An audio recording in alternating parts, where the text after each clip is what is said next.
Mesdames et messieurs, ravi de vous retrouver pour un nouveau numéro de votre émission L'Afrique dans tous ses états. Et oui, ce concept qui met en avant les problématiques en lien avec le continent africain. Comme chaque semaine, vous le savez, nous sillonnons réseaux sociaux, internet afin d'aller dénicher les sujets qui vous ont fait parler. Deux sujets sont à l'ordre du jour aujourd'hui. Alors Mali, entre perception, réalité et souveraineté.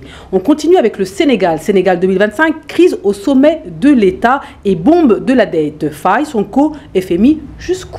Mesdames et messieurs, voilà les deux sujets que nous allons aborder avec nos invités du jour. Bienvenue à vous, Monsieur Thiambel Guimbayara. Vous êtes journaliste et directeur de publication La Voix du Mali. Merci de cette invitation. Avec grand plaisir. On continue avec vous, Babadem, toujours au rendez-vous. Vous êtes journaliste, bienvenue à vous.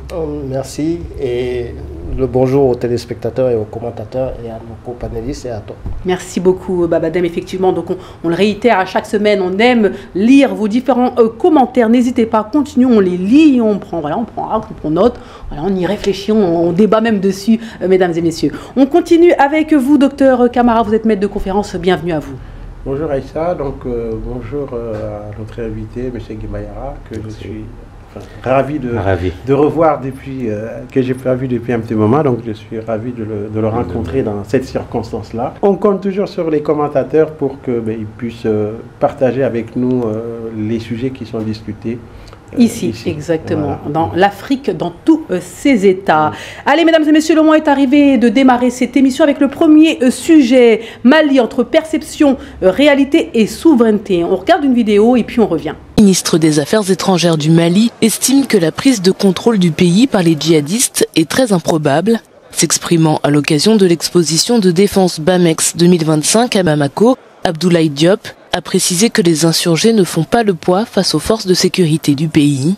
Des militants liés à Al-Qaïda tentent de bloquer l'approvisionnement en carburant de la capitale, une situation qui a poussé les pays occidentaux à exhorter leurs citoyens à quitter le pays, craignant que les djihadistes tentent à terme d'imposer leur autorité sur le Mali. La réponse du ministre malien des Affaires étrangères était la première réponse du gouvernement aux craintes sécuritaires. Pour M. Diop, l'Union africaine, qui a appelé en début de semaine à une réponse internationale, y compris le partage de renseignements, reflète une mauvaise compréhension des conditions sur le terrain. De retour sur le plateau. Depuis plusieurs semaines, le Mali se retrouve au centre d'un discours international particulièrement alarmiste. Certains médias étrangers évoquent un pays prêt à s'effondrer, une capitale menacée, une population au bord du chaos. Pourtant, sur le terrain, nombreux sont les Maliens qui témoignent d'une réalité totalement différente, une capitale active, une administration qui fonctionne, des événements publics maintenus, des infrastructures inaugurées. D'où vient ce décalage, mesdames et messieurs? Pourquoi cette différence profonde entre la perception extérieure et le vécu local? Et comment expliquer les prises de position de certaines institutions comme l'Union africaine qui, à leur tour, alimentent l'incompréhension? D'où vient ce décalage, mesdames et messieurs? Aujourd'hui, cette émission spéciale où nous allons donner la parole aux téléspectateurs. C'était très important parce que les téléspectateurs se sont posés énormément de questions, nous ont envoyé énormément de messages et on y répond aujourd'hui, donc ici dans l'Afrique, dans tous ces états. Alors, on va commencer avec vous, Monsieur Thiambel Guimbayara. Vous suivez de très près donc la situation du Mali. Nous avons reçu, encore une fois, je le dis, de nombreux messages de la part de nos téléspectateurs. C'est bien sûr votre émission. Donc, que se passe-t-il au Mali? Donc là, on a un peu de recul. Est-ce que vous pouvez prendre le temps pour raconter, pour expliquer aux téléspectateurs qui se posent des questions, que s'est-il passé? Que se passe-t-il? Où en sommes-nous? Non, c'est une situation à laquelle, pour l'expliquer, il faut prendre deux œillères. Le Mali, vu de l'extérieur, tel que relaté par la presse internationale, c'est vraiment une cabale. On ne peut pas appeler ça autrement. C'est une campagne un peu taxée, alarmiste, qui s'est prolongée avec même le rappel de certains états de leurs citoyens dans un pays. De telles circonstances n'arrivent que quand un pays va difficilement en crise, plus qu'une crise, c'est quand on assiste à un changement ou à une situation difficile, en tout cas inespérée.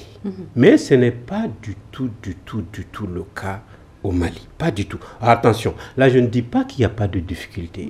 Il n'y a pas de difficulté d'approvisionnement, notamment cette difficulté d'approvisionnement en carburant qui a connu un peu des moments difficiles, et on a vu quand même à Bamako que les gens avaient du mal et on est allé même à fermer l'école, tout ça c'est vrai, hein, c'est vrai, ça c'est une réalité. Mais il faut reconnaître que le Mali est un grand pays, un pays continental qui n'a pas d'accès à la mer, qui est exclusivement alimenté par deux ports, le port de Dakar et le port d'Abidjan, par rapport au gros. Mais il y a d'autres ports intermédiaires, Lomé, Cotonou et même Conakry, voire même Nouakchott. Donc le Mali a pris des mesures, le gouvernement, les autorités. Il y a une commission interministérielle de gestion de crise, il y a une commission locale au niveau de Bamako. On a fermé l'école, je le rappelais tantôt, pour résorber cette crise-là, pour aider à revenir. Mais les activités ont continué avec des difficultés, certes.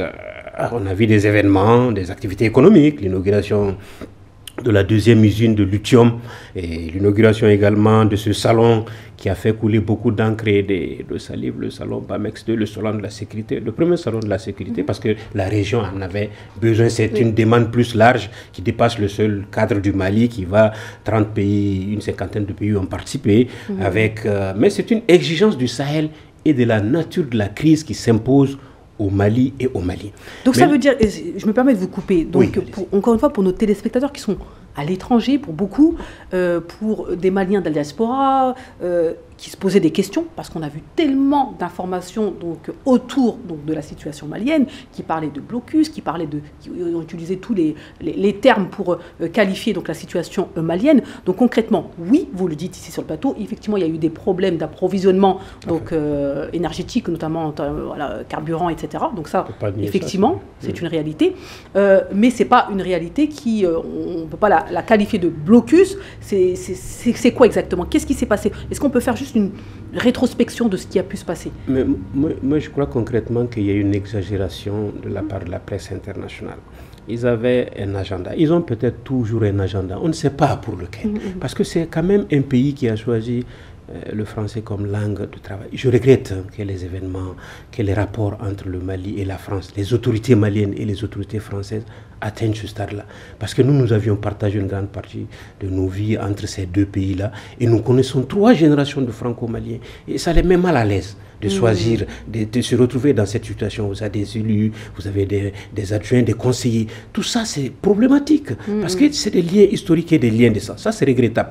Mais la réalité est que entre les deux autorités, plus rien ne va. C'est des arrestations ici, c'est des fermetures ici. Ça va presque à la rupture diplomatique. Maintenant, la société civile doit jouer tout son rôle pour apaiser cela, pour reprendre le débat, pour discuter à tête reposée. Si les politiques ont échoué, il faut qu'ils sachent qu'entre les deux, il y a des destins croisés, il y a des destins, des vies en œuvre. On a vu cette presse internationale, francophone et même française, exagérer, mettre Bamako dans plus qu'une carte rouge. Bamako était prête à tomber. On a vu toutes sortes de titres à la une. Et ça répondait à un agenda de déstabilisation, comme par le passé. Et tiens, récemment, en 2012, on a vu une situation comme ça où les militaires étaient obligés d'abandonner leur position. Et cette annonce, l'effet d'annonce a contribué à faire gagner les djihadistes. On est loin de cette situation. Parce que le Mali revient de loin. On est quand même un pays en guerre depuis 2012. L'armée a été reconstituée, des garnisons étaient fortes. Même si c'est difficile encore la crise, c'est une guerre asymétrique. En même temps, ce n'est pas un front commun dont on a à faire face. On est dans ce destin croisé-là, dans le cadre des États de l'Alliance du Sahel, avec le Burkina, avec le Niger. Cette façon de monter la pression sur le pays était mal perçu. Ça constitue à unir les Maliens, à les renforcer et à fouetter leur orgueil. Et ça, il ne faut pas chercher le Malien sur ce plan-là. Et ça, encore une fois de plus, si j'ai un conseil à dire, vous avez une forte diaspora ici, il faut éviter de heurter l'orgueil du Malien. Ça, Baba, je me retourne vers vous. Question d'un téléspectateur, donc Samuel qui vit à Accra. Je vois des experts annoncer la chute imminente de Bamako. Est-ce qu'on nous cache quelque chose ou est-ce que ce scénario est complètement fabriqué? Donc, est-ce qu'on peut dire, on peut répondre à nos téléspectateurs ici sur le plateau? Oui, j'ai l'impression, c'est pour ce qu'il a dit, j'ai l'impression qu'il y a eu effectivement un agenda. Et l'agenda, j'ai même cette impression qu'ils ont, pour caricaturer ou bien en tout cas pour schématiser, c'est comme s'ils ont appuyé le bouton un peu trop tôt. Et que c'était une propagande qui devait arriver au moment où selon l'agenda, ils devaient assiéger Bamako. Mais il faut, et ça ne date pas que d'aujourd'hui, hein, ni de cette semaine. Moi, ça fait plus d'1 mois que je vois, attention, Bamako, ils sont aux portes de Bamako. Récemment, ils vous disent tous, vous regardez la carte, tout le nord, toute cette partie nord, c'est en rouge, et ils vous mettent peut-être un peu de vert. Et pire, j'entends le GENIM, en plus ils disent le GENIM, assiège Bamako. Mais quand on assiège Bamako, ça voudrait dire qu'on ne peut plus sortir de Bamako. Pourtant les avions arrivent, il y a des allers et retours. Donc il se base sur quoi pour dire ça en final? Pour moi ce que je dis, c'est un bouton. Je pense qu'il préparait effectivement, il y a une attaque qui était préparée. Moi j'écoute souvent ce que, par exemple, les officiels disent. La dernière en date, c'est le ministre Diop qui était en train de le dire. Il y a des attaques par rapport au carburant, il y a des attaques et le GENIM est coaché. Et pour moi, le coaching se voit. Parce qu'avant, tout à l'heure, vous demandiez la rétrospection. Mais avant, on avait peut-être Al-Qaïda, on avait, en tout cas, les grands groupes qui avaient pris Kidal en toute une région. Et c'était eux, c'était leur califat. L'armée malienne a pu faire sauter ce verrou et ils se sont éparpillés, faire des replis. Ensuite, ils ont dû changer leur mode. Donc, ils recrutaient de manière locale et ils allaient brûler des villages, mais c'était toujours le mode des terroristes. On met la terreur. Et moi, c'est à partir de l'attaque du camp de Kati que je me suis posé beaucoup de questions. Pourquoi aller attaquer le camp de Kati? Pour des terroristes, on a vu leur profil qui était très jeune. Et c'est là où je me suis dit, ils ont quelqu'un derrière pour avoir les plans, pour savoir à quel moment attaquer. Jusqu'à ils ont attaqué une partie même de l'aéroport. Ça, c'est pas leur mode. Et là, le carburant, là aussi, je me suis dit, ça, c'est pas normal. Parce que quand vous attaquez le carburant, vous voulez étouffer l'économie. Vous étouffez l'économie, vous mettez la population à dos. Et ça, je me suis dit, c'est quelque chose d'assez réfléchi. C'est pour ça qu'on parle de sponsoring. C'est pour ça que le ministre Diop dit, ils sont coachés. Et ça se voit, ce n'est pas leur mode opératoire. Et donc, pour vous dire, la campagne médiatique, ils ont commencé par, attention, rouge, alerte rouge. Ensuite, c'est des ambassades de chacun des pays, tour à tour, qui disaient, on demande le retour de nos ressortissants. Ensuite, on dit le blocus de Bamako. Bamako sous 48 heures. Bamako assiégé. Et il n'y a rien de tout ça. Et c'est là où je dis que la propagande médiatique qui est accompagnée d'une déstabilisation ne peut être que l'œuvre. Je ne parle pas forcément d'État, mais moi je pointe des intérêts extérieurs. Je me retourne vers vous, docteur Camara. Vous avez entendu donc aussi bien M. Gimbayara ainsi que Babadem expliquer encore une fois comment il voit les choses, comment ça se passe localement et surtout les attaques communicationnelles que vit le Mali. Alors c'est vrai qu'on prend beaucoup de messages de la part des téléspectateurs parce que c'est important. Il y a une vraie guerre communicationnelle. Il y a beaucoup d'informations qui sont véhiculées. Il y a beaucoup de personnes qui s'inquiètent. Au début, elles étaient sereines et s'inquiètent. Elles se disent, mais finalement, qui dit la vérité? Est-ce que, surtout pour les personnes qui ont des parents localement. Donc vous, forcément, vous êtes très proche. Vous avez des étudiants, beaucoup d'étudiants africains, beaucoup d'étudiants maliens qui aussi se posent des questions. Vous êtes proche d'eux. Donc vous confirmez. Donc c'est ce questionnement qui continue et c'est pour ça qu'aujourd'hui, on fait cette émission. Tout à fait, Aïcha. Justement, on est tous un petit peu... on va dire, pris par ce tourbillon, hein. Donc c'est toutes ces informations alarmistes qui viennent, qui reviennent depuis, on va dire, un peu plus d'une semaine. C'est vrai que toute personne qui a des liens avec le Mali ou qui a une sensibilité par rapport au Mali est obligée un petit peu d'être un petit peu inquiet, hein, donc de loin, parce que nous, on n'est pas sur le terrain, on ne sait pas quelle est la réalité sur le terrain.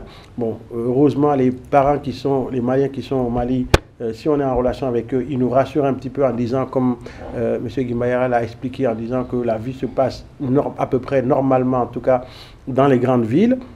Mais nous qui sommes à l'extérieur, c'est vrai que nous sommes très anxieux par rapport à toutes ces informations alarmistes qui disent que voilà, Bamako est sur le point de tomber et qu'il y a un pouvoir djihadiste, comme un petit peu à l'image des talibans, qui va s'emparer du pouvoir. Donc on est forcément très inquiets. Et donc, on a envie justement d'être rassurés. Donc, non seulement rassurés par les autorités maliennes, par leur capacité à montrer qu'ils tiennent la maison, que quoi qu'il arrive, que même si on est dans une situation difficile, que malgré tout, rien en tout cas ne permet d'affirmer aujourd'hui qu'eux-mêmes, ils ne sont pas du tout inquiets. Donc, c'est quelque chose qui rassurait et la diaspora et les Maliens qui ne sont peut-être pas aujourd'hui à Bamako, mais qui peuvent aussi entendre le même son de cloche. Mais force est de constater que c'est vrai que la situation au Mali est une situation très difficile. Bon, on a parlé la semaine dernière, on a parlé de la résilience des Maliens par rapport à des difficultés économiques donc de plus en plus importantes, notamment liées à ce blocus. Tout à fait. Mais il faudrait quand même se rendre compte d'une chose, c'est que, alors même si évidemment on sait que le Mali est aussi victime de tout ce qui se passe sur le plan géopolitique, donc il y a des guerres qui se font par personnes interposées, donc on voit bien l'impact du conflit entre la Russie et l'Ukraine, comment ce conflit est plus ou moins exporté aussi sur le terrain au Mali. Bon, on voit aussi l'opposition qu'il y a eu entre le Mali et un certain nombre de pays occidentaux donc qui ont peut-être été frustrés par la manière dont les autorités maliennes ont un petit peu rompu certains accords, et aussi cette volonté d'exprimer la souveraineté, pas que du Mali, mais des pays de l'AES. Donc tout ça fait qu'il y a des bonnes raisons de penser que beaucoup d'intérêts peuvent justement être tentés de voir le Mali déstabilisé, en tout cas de voir ces autorités-là partir.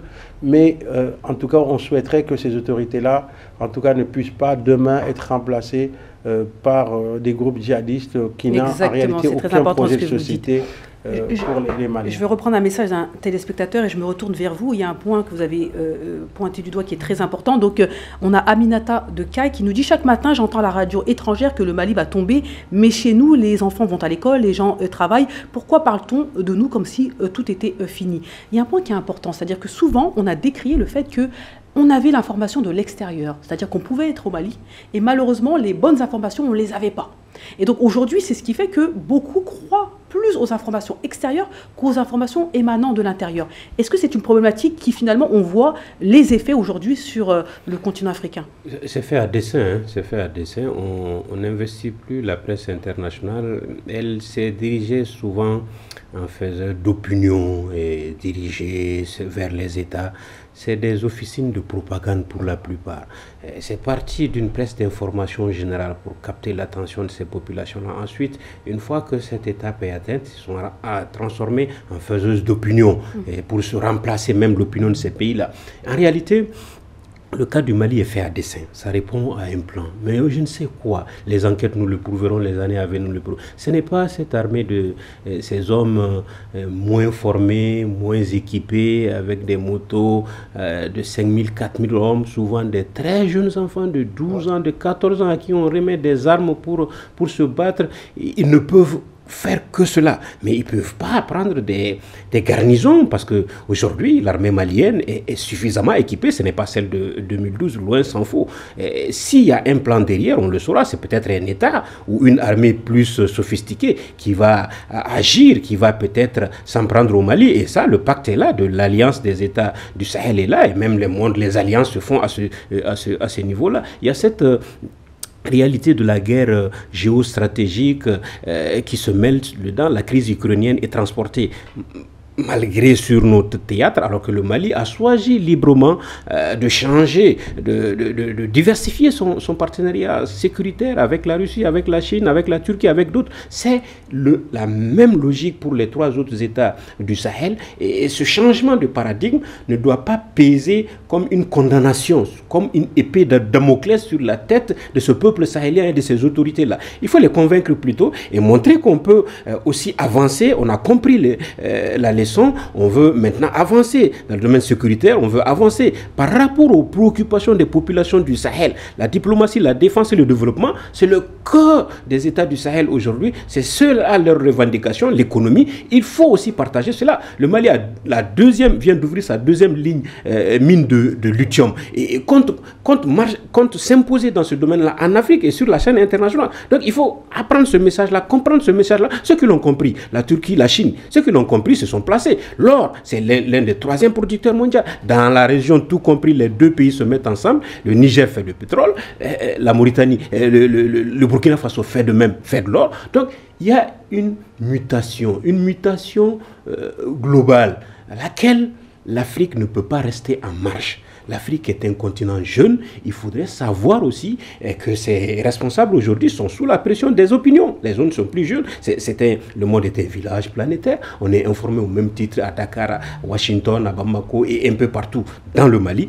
Mais c'est d'où l'importance de maîtriser sa communication. Parce que ça, c'est important. Ça, c'est important. Et je crois que le Mali communique modestement. Je crois qu'il faut quand même voir cette alternative et être à hauteur du souhait, aller même vers l'information, donner la bonne information et monter. Je crois qu'il y a des organisations qui se forment. La Sigma est réhabilitée par l'État au niveau national. La presse, elle est indépendante et libre. Les journalistes font leur travail. Ils doivent monter en créneau. Mais vers la presse, vers l'international, on doit encore travailler ce discours-là et casser le narratif qui s'est installé là. Parce que ce narratif répond à un agenda. Cet agenda n'est pas du tout malien, il n'est pas sahélien, il n'est pas pour les intérêts du Mali. Et ça, le peuple malien le voit, les autorités le voient. Et maintenant, il faut passer à l'action, il ne faut pas attendre. Ce que vous dites est très important parce qu'encore une fois, quand on contrôle la communication, on contrôle les cerveaux. C'est important de le dire, mesdames et messieurs, en tout cas les pensées, etc. etc. On a une question d'un téléspectateur qui se trouve à Bamako. Donc quand on a un téléspectateur qui se trouve à Bamako qui dit « Quand le ministre Diop dit que la situation est sous contrôle, comment savoir si ce n'est pas juste un discours politique ?» Donc même à l'intérieur du pays, en vivant la réalité locale, on peut se poser encore une fois des questions. Est-ce que finalement on est d'accord sur le fait de l'importance de communiquer fortement, certes nationalement, mais aussi internationalement. Tout à fait. Et comme on dit, la nature a horreur du vide. Si vous laissez la communication, mais en plus, j'aime pas dire, mais les terroristes là, parce que je préfère les appeler les terroristes, ils ont une communication très spectaculaire. Ils ont une communication très spectaculaire qui font. Pourquoi aujourd'hui on s'intéresse encore plus du Mali? Et ce qui m'a étonné, c'est non seulement les Maliens eux-mêmes s'intéressent parce qu'on parle de Bamako, mais les pays aux alentours aussi s'intéressent à ce qui se passe en disant ne laissons pas Bamako tomber. Et c'est maintenant. N'oublions pas aussi que l'Union africaine aussi est rentrée dans la danse par rapport à la communication. Et comme il disait, il faut une guerre de communication. Si, je ne sais pas si on peut les citer, mais si tel média français nous dit que Bamako est assiégé, il faut qu'il y ait un média malien qui va avec les troupes traverser Bamako pour sortir de Bamako en disant ils sont où? Qui nous a donné cette information? Parce que assiégé veut dire entouré, encerclé. Ce qui veut dire que normalement s'ils sont encerclés, on ne peut pas sortir. Donc il faut un média pour démonter, c'est du fact-checking. Eux, ils savent le faire, mais on ne doit pas les laisser comme ça. Aujourd'hui, vous considérez qu'il n'y a pas de contrepoids médiatique Et puis les médias, ça ne s'arrête pas à l'ORTM. Les médias, c'est TikTok, c'est les réseaux sociaux et c'est les autres médias aussi. Parce que vous ne pouvez pas dire aux autres médias de partir, mais donner ces médias qui sont... Parce que quand on parle de blocus de Bamako, le Bamako assiégé, c'est souvent un média qui le sort et c'est repris. À la seconde près, c'est repris. Donc il faut tout de suite ne pas laisser une propagande partir. Là, les Maliens, ils ont tous peur parce que on voit le nombre d'appels. Ah, Bamako va tomber, qu'est-ce qui se passe? Et alors Donc c'est que de nombreux défis sont encore à mener, en tout cas de nombreux combats sont à mener concernant donc, ce déficit communicationnel. Donc néanmoins, on voit quand même qu'il y a des efforts qui sont effectués de la part des autorités donc, du pays qui essayent de prendre la parole, de répondre aux questions. Donc on a vu pas mal de ministres qui ont pris la parole, qui ont expliqué la situation. Donc on a pas mal d'éléments. Allez-y. Juste pour aller dans pour ne pas oublier, je regarde par exemple la télévision burkinabé. Tous les jours, ils disent les nouvelles du front. Tous les jours, ils sont en train de dire où en sont l'armée, quelles sont les luttes. Et souvent, le président Ibrahim Traoré explique où ils en sont. Et il dit la vérité. Donc, au moins, il y a cette communication que je ne trouve pas du côté du Mali. Je vous écoute. Oui, alors, il faut dire que la question de l'information est une question, et de la communication est une question importante. Mais attention, la communication, ça peut être aussi un couteau à double tranchant. Alors, je m'explique, parce que justement, on sait que... Même quand on relate la vérité. Puis à un moment, ces informations peuvent aussi permettre donc, aux adversaires, aux ennemis, donc de connaître les positions de l'armée. Voilà. Donc ça, c'est vrai qu'il faut trouver un moyen beaucoup plus fiable d'assurer une communication au niveau du commandement et des opérations, mais tout en, justement, en rassurant la population sur le fait que l'armée est bien présente sur le terrain, qu'elle fait bien son travail, que les soldats ont le moral. Et je pense que, comme on l'a dit tout à l'heure... c'est ça, c'est la communication, de relater la réalité. Oui, mais comme on l'a dit tout à l'heure, le fait que, par exemple, il y a on montre, par exemple, à la télévision nationale aujourd'hui, la présence des autorités sur le terrain. Donc, on a vu que Assimi est parti tout récemment à Bougouni pour inaugurer cette usine de lithium. Ensuite, on a vu inaugurer des hôpitaux, etc. Donc, ça rassure la population. Et c'est très bien, ça nous a permis d'avoir ces éléments ici dans l'émission. Sur la normalité. Mais, alors, moi, je pense aussi que la presse, on doit laisser, en tout cas on doit aider une presse indépendante du gouvernement exister, aller sur le terrain. Alors, aller sur le terrain et justement permettre aux populations de se faire une opinion. Parce que le problème qu'on a aujourd'hui, c'est que je suis d'accord qu'il faudrait combattre cette presse qui a tendance à déformer l'opinion, à manipuler l'opinion pour qu'il y ait de la panique. Mais il faudrait que pour contrebalancer cette presse-là, que ce ne soit pas simplement une presse gouvernementale. Parce qu'on peut aussi avoir un soupçon sur une presse complètement gouvernementale en pensant qu'ils nous cachent la réalité, etc. Si aujourd'hui des journalistes indépendants étaient présents et pouvaient faire des reportages, montrer que les populations vivent normalement, même si on sait qu'il y a des zones de tension ici et là, je pense que ça rassurerait davantage l'opinion. Voilà. Je vous pose la question à vous qui connaissez bien le Mali et le terrain. Est-ce que ce qu'il dit est déjà le cas? Est-ce que ce qu'il dit est tout à fait effectivement important? Et quoi qu'il en soit, on peut dire que c'est important d'avoir une presse aussi... Non, en période de crise, on a connu tout. On est passé par des étapes où quand même...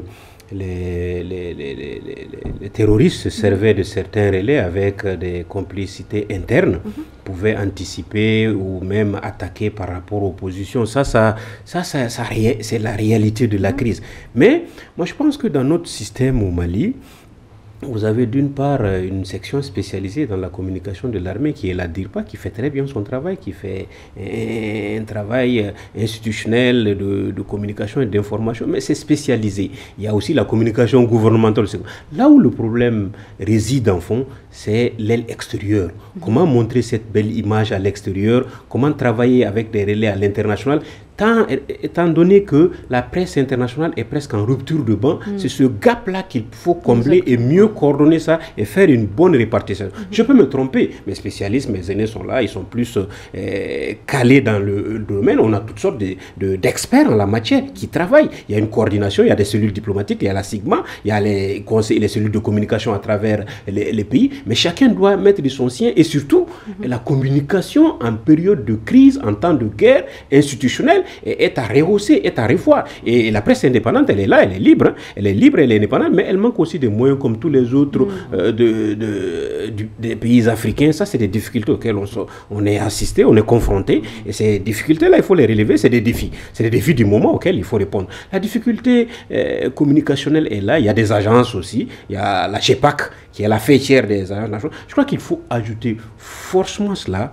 cette donne et cette dynamique-là. En son temps, c'est des individualités, des personnalités. Aujourd'hui, au Mali, en France, ici, on a un collectif qui a été créé des Maliens de la diaspora. C'est volontaire, mais ça doit être coordonné, tout ça. Il y a plusieurs groupuscules qui agissent de part et d'autre. Tout ça, ça doit être coordonné pour orienter dans le sens de la crise, pour répondre au fait, au moment, pour casser le narratif, je le dis encore, et ce complot médiatique qui est outré contre le Mali, par des moyens légaux, par des moyens professionnels et par des communicants avertis en la matière qui sont ouverts sur le monde. Il faut utiliser tous ces outils de communication là-dedans. Mais attention, on a connu quand même les limites de cela. C'est le cas de la jeune Mariam Sissé qui est tombée à Tonka par l'utilisation abusive de cela. Parce que si ce n'est pas protégé, s'il n'y a pas de mesures prises en avance, et j'appelais tout Malien de se prononcer. Je parlais des professionnels. Je ne dis pas à tout le monde de s'emparer de la parole, parce que la parole aussi, elle tue. La parole tue, la parole vit. En elle, on peut trouver toutes sortes de composantes. Donc, il faut faire attention. Et surtout, c'est un domaine réservé à des professionnels, à des journalistes, à des experts en communication,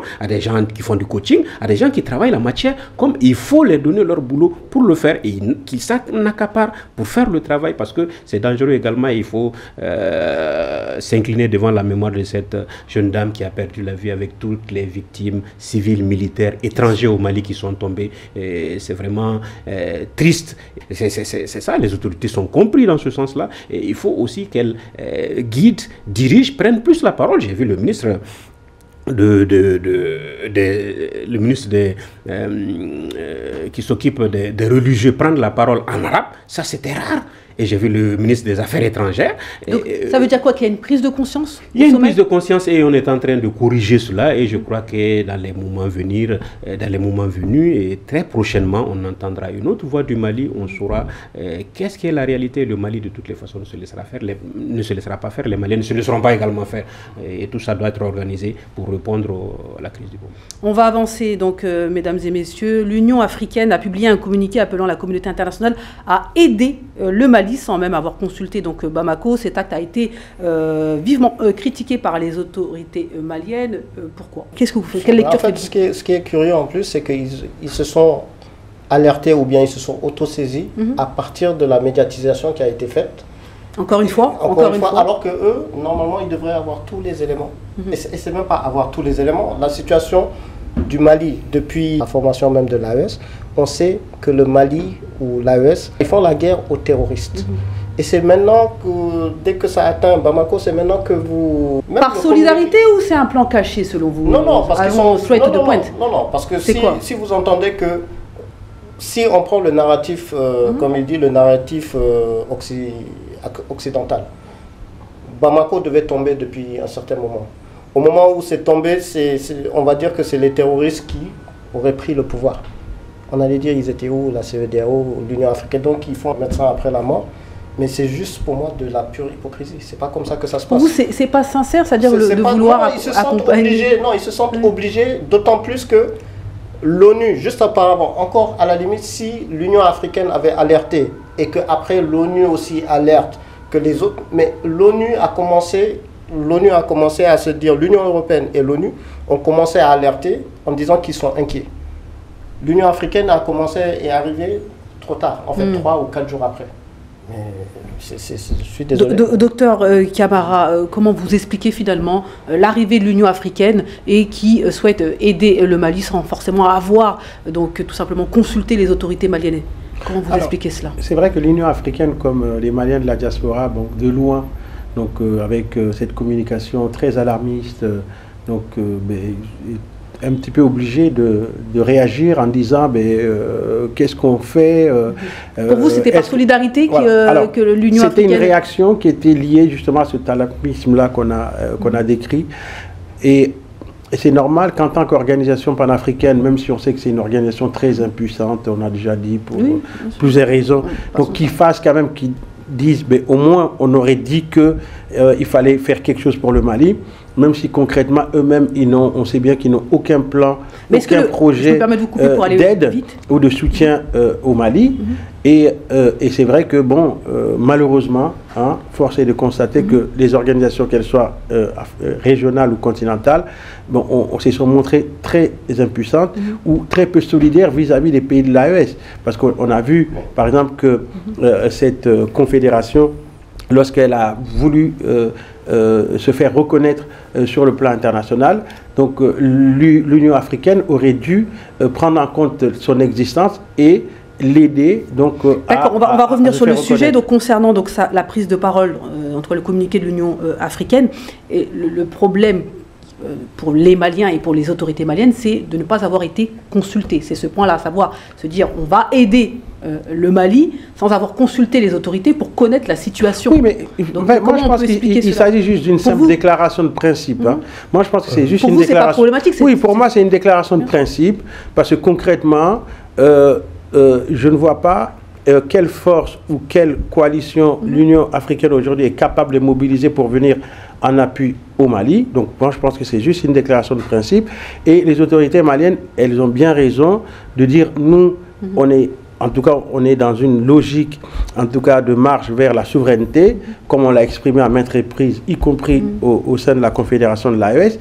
Donc, lorsque on est concerné, bon, on a envie quand même d'être consulté. L'Union africaine aurait dû d'abord quand même s'enquérir donc auprès des autorités maliennes en disant nous sommes très inquiets par rapport à ce qui est annoncé pour le Mali, de quoi il relève-t-il en réalité, et d'après qu'est-ce qu'on peut faire nous en tant qu'organisation continentale, qu'est-ce qu'on peut faire comme appui pour justement aider le Mali à se sortir de cette situation. Ils n'ont pas fait ça, et donc le fait d'annoncer qu'il faut un appui international, on ne sait pas sous quelle forme. Est-ce qu'il s'agit de former une coalition militaire internationale pour venir aider le Mali? Venant d'une organisation internationale comme l'Union africaine, qui ne date pas d'aujourd'hui, est-ce que vous considérez que c'est juste maladroit et qu'elle voulait tout simplement venir en aide et qu'elle était paniquée pour le Mali? Elle s'est dit, mon Dieu, il faut absolument qu'on agisse, ou au contraire... Oui, pour moi, il y a les deux. Ce qu'on attend de l'Union africaine, ça aurait été de... L'Union africaine peut mobiliser des forces, que ce soit les forces rwandaises, ils amènent leurs hommes, ils négocient, enfin c'est même pas négocier, ils disent à un pays membre, en leur disant nous avons 12 000 membres qui seront sous votre commandement, et nous voilà. Maintenant, s'ils voient que les 12 000 hommes plus l'armée c'est compliqué, là ils peuvent faire appel, là leur communiqué aurait un sens en disant ah, attention, la situation n'est pas sous contrôle, venez nous aider. Mais un simple communiqué après que l'ONU est... Non, moi, vraiment... Je me retourne vers vous, donc les deux ont réagi. Vous en pensez quoi de cette action de l'Union africaine sans avoir consulté donc, les autorités maliennes? Non, moi je crois qu'il y a des canaux quand même de communication entre les États. Il y a une ambassade du Mali qui se trouve à Addis Abeba. Le problème de fond, la lame de fond entre l'Union africaine et ces pays du Sahel, des États de l'Alliance du Sahel, c'est une question de confiance. Ils sont en rupture de banc, l'Alliance est combattue par l'Union africaine, elle ne les a pas aidés. Comment peut-on aider quelqu'un sans le consulter? On n'en est même pas là. Il y a une charte du Liptako Gourmand qui demande à ces trois pays-là de s'entraider. Le Mali, ça rompt avec l'attitude à Bamako. Le Mali n'en est pas là. On n'est pas inquiet jusqu'à ce point. La situation est loin d'échapper au contrôle de l'armée malienne, ne serait-ce que de l'armée malienne, a fortiori des armées de l'AES et entendu pour qu'on passe à ce plan. Ça vous le dites et vous signez ici sur le plateau encore une fois notre je l'affirme complètement que le calme olympien de Bamako, l'attitude des autorités maliennes prouve à suffisance que la situation est sous contrôle. Aucune ville au Mali, aucun village, aucune garnison n'est sous contrôle de ces bandits armés, de cette bande-là qui terrorise les populations, qui empêche, qui communique quand même beaucoup. On voit les agissements sur quelques citernes brûlées, quelques axes de route coupés de ça et là, mais il n'en est rien et pas plus que ça. Pas plus que ça parce que la situation est vraiment sous contrôle. Si c'était autrement, on aurait vu l'armée malienne monter en puissance, se battre sur le territoire malien et les autorités maliennes également l'aurait montré suffisamment. Je crois qu'on ne va pas rechigner à demander l'appui des États du Sahel, mais on en est encore loin. La situation, c'est l'arbre qui cache la forêt. Je crois qu'il y a un plan qui est nourri, et ce plan nourri, c'est de vendre des chimères, et cette chimère-là, le peuple malien n'est pas d'accord du tout. On voit les sortir du bois, parler de force internationale qui va intervenir pour sauver. L'objectif, c'est de combattre à visage ouvert, découvert. Ce n'est pas possible parce qu'aujourd'hui, il y a une mutation géostratégique.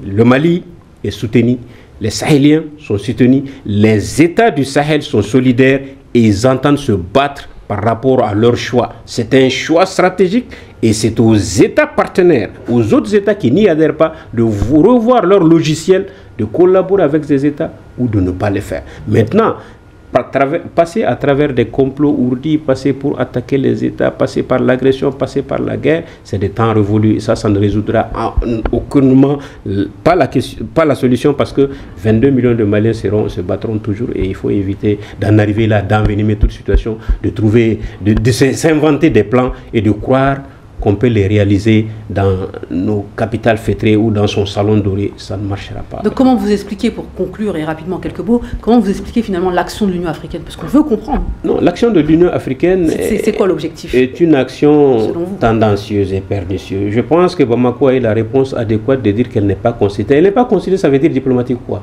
Tu ne peux pas m'aider sans mon accord.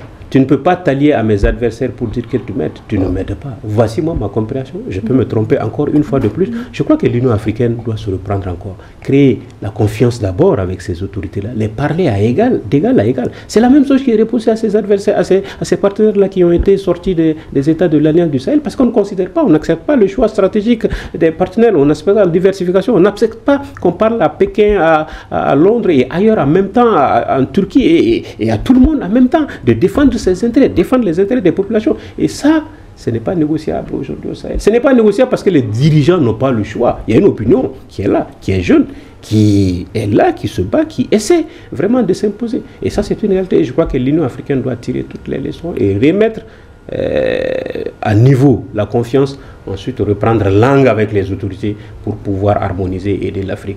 Accepter cette réalité d'une alliance d'États du Sahel qui cohabite avec une CEDEAO dans une Afrique de l'Ouest diversifiée pour une Afrique unie en paix. Donc, alors, ceci dit, moi je pense que c'est vrai qu'on est là, on défend l'intégrité du Mali, donc la protection de ces populations contre justement ce qui est en train de se passer, mais il faut quand même aussi reconnaître le fait que ce terrorisme qui est au Mali aujourd'hui s'est amplifié malheureusement parce qu'ils ont réussi à convaincre des jeunes Maliens, parfois désœuvrés, sans éducation, donc de rejoindre ces groupes. Ils se présentent aux Maliens comme étant des groupes qui sont maintenant un groupe qui est transethnique, que c'est pas simplement des Touaregs, c'est pas simplement, il y a aujourd'hui des Bambara, il y a des Dogons, il y a des Soninké, il y a des Maliens de toute origine, enfin en tout cas ethnique, et ils ont tendance aujourd'hui à vouloir présenter leur projet comme un projet politique de prise de pouvoir, et que donc ça veut dire dans le cadre de leur et dans le cadre de leur stratégie, c'est renforcé, c'est ce que vous voulez dire ici sur le plateau. En tout cas, c'est l'image qu'ils donnent en disant aux Maliens, c'est pas un groupe isolé, il y a beaucoup de Maliens qui se retrouvent dans notre projet politique. Non, mais j'ai dit que c'est dans leur communication. Je suis originaire de la région de Caille, par exemple, et de Guilimara. Moi, les échos que j'ai eu depuis quand même un certain nombre de temps, c'est que la stratégie de ces groupes-là fait qu'aujourd'hui, une bonne partie de l'administration est partie de la zone. Et donc les populations, parfois, il ne faut pas qu'elles aient cette impression d'être abandonnées. Alors, je sais que l'armée fait tout ce qu'elle peut faire pour justement contenir ces mouvements-là, mais dans certaines localités, on voit, avec les pays frontaliers comme la Mauritanie et d'autres, on voit une partie des villageois qui peuvent paniquer et qui peuvent se réfugier dans ces pays-là. Donc je pense que les autorités maliennes, ils doivent aussi travailler sur les relations bilatérales avec nos voisins pour justement les aider à contenir ces mouvements-là. Bien sûr. Donc je reprends les propos de Dr Camara. Donc il le dit ici sur le plateau. Pour lui, il considère que ça s'est amplifié, ils se sont renforcés. Allez-y, Baba. Moi, je ne pense pas qu'ils soient renforcés. Je pense que c'est des actes juste désespérés et qu'ils sont obligés de passer peut-être par ça. Mais non, je pense que là, l'armée est en train vraiment de faire le travail qu'il faut. Par contre, je suis d'accord avec lui. Si les autres pays, en tout cas frontaliers, les autres pays frontaliers viennent pour éviter les replis, je pense que au lieu d'attendre 5 ans où on pourrait arrêter cette guerre, en fait éradiquer ces terroristes. Guimbaya, pour la fin, donc amplification, renforcement, non, voilà. Ça Baba l'a dit déjà, ils ne se sont pas renforcés, mais par contre on a assisté à une mutation du nord vers le centre et même l'ouest du pays. Ça, c'est une réalité. Ensuite, on a assisté à un changement de stratégie. D'attaque des camps, d'attaque des garnisons. On en est venu aujourd'hui à des actions spectaculaires de couper les routes momentanément. C'est ça ce qui donne cette impression-là. C'est cette impression-là, c'est de la communication, tout simplement. Sinon, la réalité est loin de cela. Mais les États environnants, l'environnement aussi compte beaucoup également. Ces États voisins, est-ce qu'ils ont vraiment aidé à cela? Ils ont aidé parce que beaucoup d'États ont servi de zone de repli. Et ça aussi, ce procès-là, il faut le faire un moment. C'est vrai que le tout militaire aussi a ses limites. Il faut quand même combattre les irréductibles en la matière, mais passer au développement. Mais tout cela, il faut retourner l'administration dans l'ensemble du territoire malien, les 1 241 000 238 km², il faut l'occuper. Le Mali est un vaste pays, c'est un grand chantier et c'est un défi sécuritaire auquel les autorités font face. Les Maliens sont plus que jamais résolument debout pour ça. Chaque citoyen doit être tout à fait engagé et chaque Malien est un soldat effectivement pour la victoire finale. Voilà, mesdames et messieurs, nous sommes au terme de cette première partie d'émission. On avance, destination maintenant le Sénégal. On regarde une vidéo et puis on revient. Donc le thème, crise au sommet de l'État et bombe de la dette, Faye, Sonko, FMI, jusqu'où? Allez, on regarde et puis on revient. Une restructuration qui divise à la une du quotidien national Le Soleil, qui évoque la nomination de Mme Aminata Touré à la tête de la coalition Diomaye Président. Une nomination pas du goût du PASTEF, le parti d'Ousmane Sonko, qui l'a fait savoir à travers un communiqué, d'où cet autre titre paru ce matin dans la presse sénégalaise avec le journal Enquête qui évoque une fracture entre les deux hommes. Le sujet fait beaucoup parler depuis ce mardi au Sénégal, sujet sur toutes les lèvres, surtout chez les militants du PASTEF, le parti au pouvoir, des militants qui sont dans l'incompréhension et qui se posent des questions si certains sont alarmistes et estiment que le tandem Sonko-Diomaye à la tête du pouvoir vacille et pourrait prendre fin. D'autres sont beaucoup plus optimistes et estiment qu'il ne s'agit ici que d'une divergence et que les deux hommes finiront par se retrouver. Mesdames et messieurs, de retour sur le plateau depuis 2024, le Sénégal est dirigé par un tandem donc inédit. Bassirou Diomaye Faye, président élu, et Ousmane Sonko, son mentor politique, devenu Premier ministre. Donc deux hommes portés par un même projet, mais avec des légitimités et des styles très différents. Un an après leur arrivée au pouvoir, une première tension apparaît. La décision du président de remplacer Aïssatou Mbodji, proche de Sonko, à la tête de la coalition Diomaye Président, contestée par le PASTEF. Une question se pose alors, l'équilibre entre Diomaye Faye et Ousmane Sonko tient-il encore vraiment? En parallèle, le pays fait face à une situation donc économique fragile. Un audit confirmé par le FMI a révélé 7 milliards de dollars de dettes non déclarées, portant la dette publique à près de 100% du PIB et à plus de 130% si l'on inclut les entreprises publiques, etc. Le programme de 1,8 milliard de dollars avec le FMI a été suspendu et les discussions restent ouvertes. Donc dans ce contexte, donc la solidité du duo au sommet devient déterminante, très importante. C'est leur cohésion qui peut éviter une crise politique ou un choc économique plus large. Voilà ce que nous allons analyser avec nos invités du jour. Alors, Baba, je vais vous donner la parole à vous. Donc effectivement, un duo inédit. Est-ce qu'on peut le dire avec du recul, après 1 an et demi donc, à la tête du pouvoir, est-ce que c'était prévisible d'avoir une telle situation? Pourquoi je pose la question? On a des légitimités différentes. La légitimité institutionnelle pour le président élu et la légitimité donc militante avec donc Sonko à la tête du PASTEF et Sonko encore une fois qui a permis à Diomaye Faye d'arriver au pouvoir, d'arriver à la tête du pays. Aujourd'hui, donc il y a des divergences entre les deux, entraînant une crise au sommet. Est-ce que c'était prévisible? Est-ce qu'aujourd'hui, vous qui connaissez bien le PASTEF, est-ce que vous êtes étonné de la situation donc du Sénégal? Oui, en tout cas, nous sommes tous étonnés. Depuis mardi et la publication de cette lettre qui a été signée par Bassirou Diomaye Faye, le Sénégal est passé dans une phase de colère, d'abord. Il suffit d'aller voir les réseaux sociaux. Ensuite de tristesse, et on ne s'attendait pas à ça, plus par rapport à la manière. Que eux deux ne s'entendent pas et qu'il y ait une crise par rapport à des choix économiques, stratégiques ou orientation du pays, ça, à la limite, on serait d'accord, on dirait crise, mais ça, c'est pas grave. Ce qui est grave, c'est juste une chose, c'est qu'un président, et moi j'ai l'impression que ce président, en tout cas, pour moi, il n'a pas encore trahi, même si c'est ce que la plupart disent, mais un président ne peut pas se permettre, en tout cas à ce niveau, de changer de mentor dans une situation politique. Qu'est-ce que la coalition Diomaye Président? Juste un petit rappel. La coalition Diomaye Président, en fait, au départ, quand ils ont enfermé Sonko et empêché Sonko avait encore un espoir d'être présenté, en tout cas, à sa candidature. Et on avait créé le LACOS, c'est-à-dire la coalition en soutien de Ousmane Sonko. À partir du moment où Sonko a désigné, le président Diomaye Faye, en sachant que PASTEF avait été dissous, il faut se rappeler de ça, PASTEF a été dissous, Ousmane Sonko, sachant qu'il ne pouvait pas qu'on l'empêchait, donc ils ont créé forcément la coalition Diomaye Président.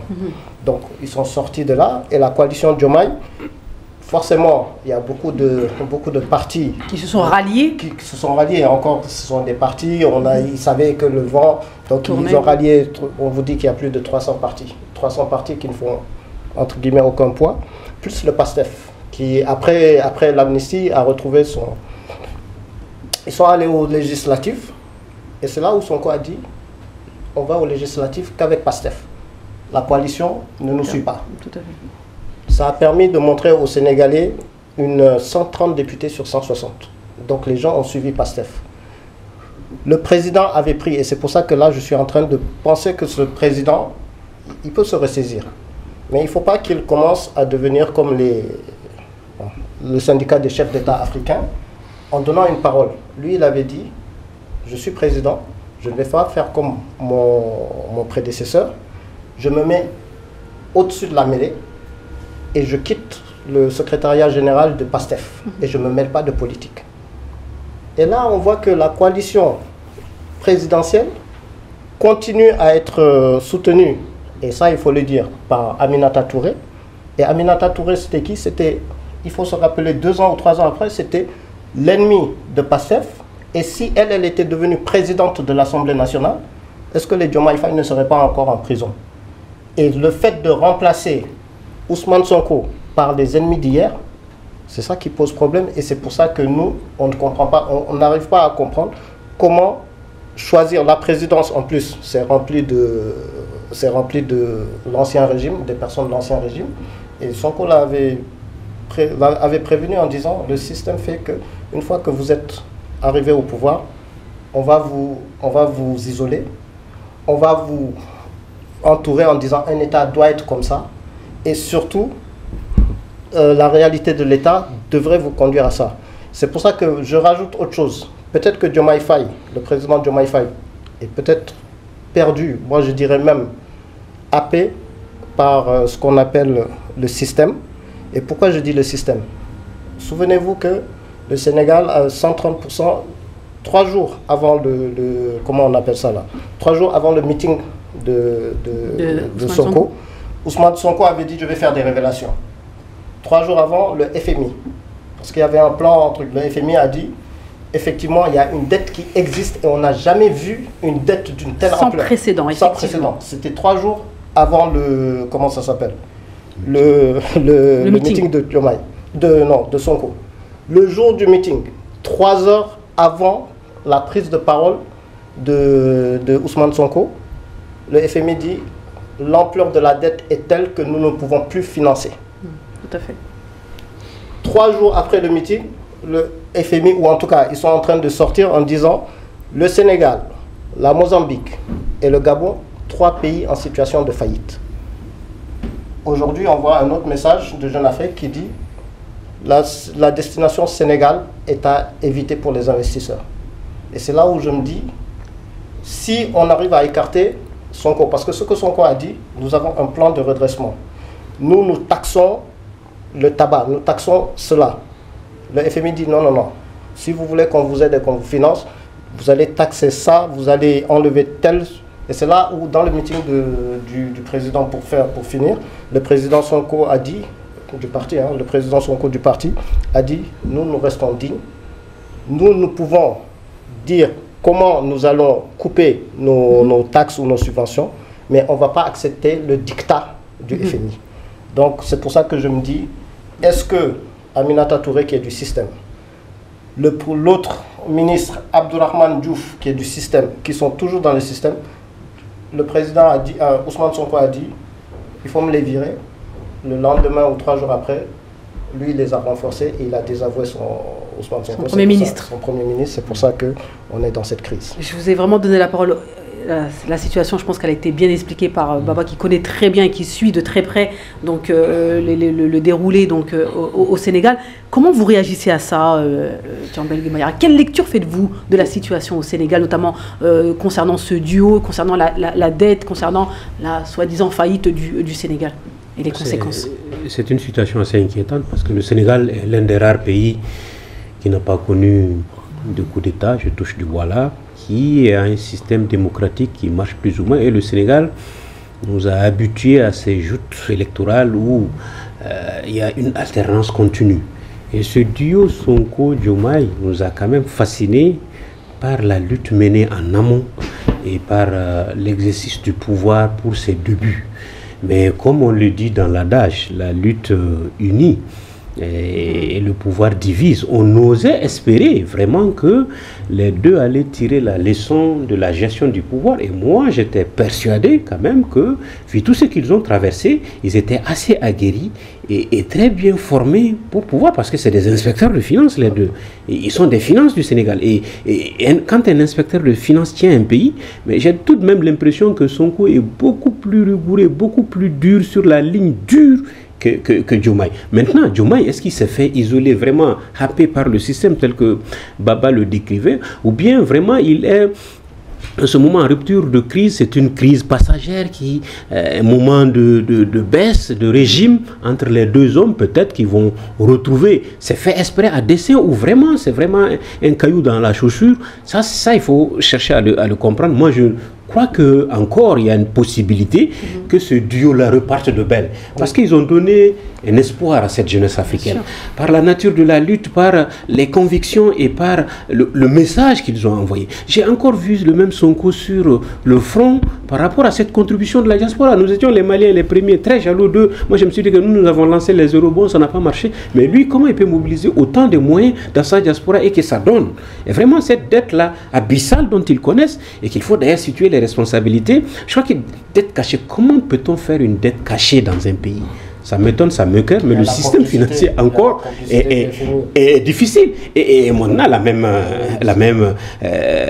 même institution revient encore avec des communiqués en cascade et avec une lecture linéaire à sa guise et même en dictant là où on veut toucher, parce que le Sénégal a quand même découvert des gisements d'or, des gisements de pétrole, et le Sénégal exporte, le Sénégal a réajusté son économie et même a pris sur les dépenses de l'État pour se restructurer. Mais si tout ça, ça ne suffit pas, on veut dicter. Je crois que c'est l'après qui se prépare là. Et les deux hommes ont compris. Et maintenant, il faut que le duo tienne, qu'il essaie de tirer les leçons pour pouvoir sortir. Exactement. Je me retourne vers vous, docteur Camara. C'est vrai qu'on a parlé à maintes reprises ici du duo Diomaye et Sonko. Donc, on parlait des prémices, on sentait quand même que quelque chose n'allait pas au sommet. On nous a souvent dit non, au contraire, tout va bien. Mais vous, ici, vous l'avez fait remarquer, attention, il y a des prémices, il y a des débuts, il y a des signaux. Aujourd'hui, on constate que finalement, vous étiez plutôt dans le vrai.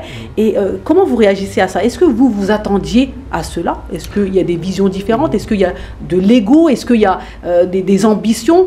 Et en même temps, vous allez, en tant que docteur en économie, vous allez pouvoir nous expliquer concernant la dette, parce qu'on parle de restructuration que Sonko ne souhaite pas, la restructuration de la dette. Vous allez nous expliquer en quoi ça consiste. Merci. Alors, donc, merci Aïssa. Donc, moi, je pense que ce qui aujourd'hui sort au grand jour, c'est quelque chose qu'on a senti, parce que je pense qu'au fond, il y a vraiment une divergence de fond entre ce duo-là. Parce que je pense que le politique, l'idéologue, c'est bien Sonko, qui... Alors, je ne dirais pas que Diomaye n'a peut-être pas les mêmes convictions que lui. En tout cas, lui, je pense que c'est quelqu'un qui a une vraie vision, qui a beaucoup réfléchi et donc à ce qu'il voudrait faire pour le Sénégal. Et les circonstances de la vie ont fait qu'il n'a pas pu se présenter à l'élection. Mais la confiance qu'il avait en son ami Diomaye a fait que Diomaye a été désigné donc, comme pour le remplacer. Et l'histoire a fait que Diomaye est devenu président. Et que Diomaye en devenant président, et ça c'est le problème auquel toute personne qui a vraiment envie de changer les choses en Afrique serait confrontée, c'est qu'on est obligé de travailler avec une administration qui est là parfois depuis très longtemps, qui est gangrénée par la corruption, qui est gangrénée par des gens qui sont peu sensibles à l'intérêt général. Et c'est difficile justement lorsqu'on arrive dans ce contexte-là de vouloir justement, de pouvoir changer les choses rapidement. Et je pense que Sonko, il est bien dans son droit de considérer que, en tout cas, qu'on ne peut pas composer avec tout le monde, y compris donc avec les anciens cadres du parti de Macky Sall, parce que évidemment c'est pas une histoire, on peut toujours changer, tout le monde peut changer, on peut être un patriote, être avec X aujourd'hui et demain être avec Y, mais il faudrait pas mettre les gens dans des positions qui pourrait justement faire en sorte que nos réformes n'aboutissent pas. Parce que ça, c'est vraiment le vrai danger. Et je pense que Sonko, il a bien perçu ça. Et au-delà de cette perception, on l'avait dit même par rapport au panafricanisme, pour ce qui est de l'avenir, par exemple, du CFA, pour ce qui est des relations avec les pays de l'Ouest, je pense que Sonko et Diomaye ne sont plus sur la même longueur d'onde. Et que finalement, moi, ce que je vois, c'est une rupture probable. En tout cas, je sais que lorsqu'on est au pouvoir, on est courtisé par beaucoup de gens qui nous disent maintenant c'est toi le président, c'est toi qui dois t'affirmer, c'est ton autorité. Et c'est vrai que n'importe quel Africain qui est un petit peu en tout cas qui est sensible à la question de la souveraineté de nos pays, voilà, serait un petit peu étonné par les agissements de Diomaye ces derniers temps. Et Sonko a bien raison de montrer non seulement sa force, mais aussi de montrer que finalement, c'est grâce à lui que Diomaye est là, même si c'est le peuple sénégalais qui a voté pour Diomaye. Bien sûr. Voilà. Et d'où l'intérêt de ce meeting. Donc il a fait ce meeting, c'était l'objectif, c'était de montrer qu'il avait toujours ce pouvoir-là. Aïcha, par rapport à la dette, parce que justement vous m'avez dit exactement, par rapport à la dette du Sénégal. Il nous reste une minute. La restructuration, donc s'appuie sur l'attitude du FMI. Donc Sonko, il a dit lors de son meeting en disant qu'on n'accepterait pas, nous, les dictats du FMI. Alors, force est de constater que tous les pays qui acceptent l'aide du FMI, lorsqu'ils sont confrontés à des difficultés de paiement ou des difficultés d'endettement, normalement acceptent malheureusement la prescription du FMI. Et je pense que Sonko, il a bien raison. Il faudrait que le Sénégal essaye de trouver d'autres mécanismes ou d'autres solutions que d'accepter les propositions du FMI. Il parle de redressement interne, c'est ce qu'il souhaite. Le Sénégal a déjà son dossier de plan de redressement économique et social, le PRES. Qu'il a présenté et qui revient. Alors, justement, mais le seul problème avec ça, avec un redressement qui compterait uniquement sur les ressources internes, c'est justement que quelque part la stratégie du Sénégal pour se moderniser, elle s'appuie beaucoup sur les investissements étrangers. Et aujourd'hui, c'est vrai qu'ils sont en train d'utiliser ce refus de Sonko d'accepter les dictats du FMI comme étant un signal négatif qu'on enverrait donc aux investisseurs étrangers. Et surtout, la dette du Sénégal, par exemple, sur les marchés, aujourd'hui, c'est une dette qui entraîne les obligations donc, de l'État sénégalais ont chuté et les investisseurs, ceux qui peuvent acheter la dette du Sénégal, perçoivent aujourd'hui le Sénégal comme un État qui pourrait probablement être en situation de, pas d'insolvabilité, mais en tout cas qui aurait des difficultés à payer. Et ça serait peut-être, ça c'est pas une bonne nouvelle. Donc il faudrait que... ce ne sont pas de bonnes nouvelles et donc voilà, et c'est pour ça que Monsieur Sonko parle de honte, de disgrâce et pour lui ce n'est pas aux Sénégalais et notamment au gouvernement, aux autorités, à ceux qui dirigent le pays aujourd'hui de payer ce que les autres ont fait et donc voilà, il insiste dessus. Et surtout que le FMI, quand le FMI dit qu'il n'était pas au courant, pour vous c'est pas... Non, en 2018, 2019, 2020, Sonko, déjà lui, avait publié pour alerter le FMI. L'ancien premier ministre du temps de Macky Sall, Abdoul Mbaye aussi, avait écrit. Donc le FMI était au courant, ils ne peuvent pas nous dire que... Vous, il y a une complicité cachée, qu'il ne dit pas son nom. En tout cas, on aura l'occasion d'en parler, on aura des nouvelles certainement donc dans les prochains jours. Voilà, mesdames et messieurs, nous sommes au terme de cette émission. Merci à vous, monsieur Guy Mayara, pour votre présence ici sur le plateau de l'Afrique dans tous ses états. Merci à Dr Camara et ainsi que Babadem. Rendez-vous la semaine prochaine pour un nouveau numéro de votre émission. Bye bye. Merci.